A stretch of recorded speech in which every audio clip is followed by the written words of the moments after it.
Okay, so here's a quick walkthrough of my Python script Color Conform Studio. When you download it from my website, you're going to get this zip file, and when you unzip it, you'll get Color Conform Studio, a folder.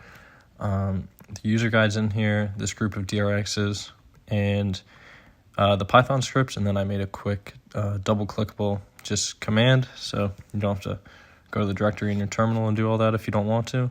So here we go. App opens. Source timeline, so this is where you're going to look for your XML or your EDL. In this case, mine's right here. I'm going to hit open. DRX node library. So how this script works is it groups the clips by camera type and then applies a grade from a DRX to get your IDTs in there. So I'm going to go to DRXs, which should actually be in Color Conform Studio. You can select this folder. You have the option here to color code clips, group only, which does not apply the DRXs, just groups the clips by camera type. In this case, I'm not going to select this. And you can process an active timeline, which I'll show you later, or you can import and conform. So that's what we're going to do here.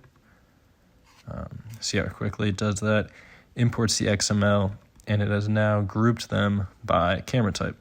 So I'm going to click there for it to register. BMD Gen 5, so Blackmagic, that's Gen 5 film. This one is Sony S-Log3, it's Venice Clips, I believe. And then we have ARRI Log C3. Log C4, this one will be unknown camera because this is just Rec 709 video from my iPhone. We have red, Log 3G10, and a DJI clip, D-Log.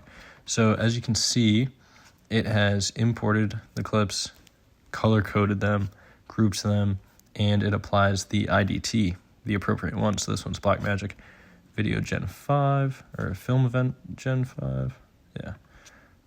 Film Gen 5. And then we have Sony S-Log3, .Sony, ARRI Log C3, Log C4. This is use timeline, so you can set it yourself. Red, Log 3G10, and D-Log. And these all go to DaVinci Wide Gamut. However, the nice thing is because these come from DRXs, you can edit these or make your own and apply whatever settings you want. So you could do a whole custom node tree if you want. You could put this in a Log C3 if that's your preferred working method. The only thing you have to keep in mind is you have to keep the names of the DRXs the exact same. You can put them in whatever folder, because at the start you choose your folder, but the names have to be exactly the same. And then I'm going to quickly show what process active timeline does. So here I already have a timeline, but none of these clips are grouped or anything like that. They're not color-coded. So go back to the script and hit process active timeline. And there we go. They're all grouped, and the color space transforms are applied. So yeah, that's the app. Like I said, you can also group only. You can turn off color coding if that's not how your workflow works. Like it says down here, this is a beta, so always back up your Resolve project database before running. And another important thing to note is because it's applying grades from DRXs, it's not appending the node graph or anything like that. It will wipe whatever grade you have. So put, I don't know, radial blur on this one I do. Exposure way down, then go back and process active timeline. It's going to wipe that. And the color space transform will come back with the appropriate settings, but yeah, it's going to wipe that. So just keep that in mind. Thanks for watching, and I hope you find the script useful.